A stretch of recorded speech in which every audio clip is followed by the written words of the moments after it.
એટલે આવું તો ભગવાન કરે રે, આપણે શું કરીએ?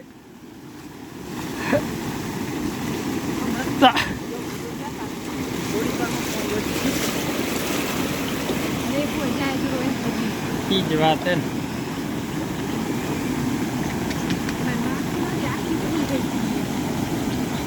ટનલનું ટેસ્ટિંગ થાય.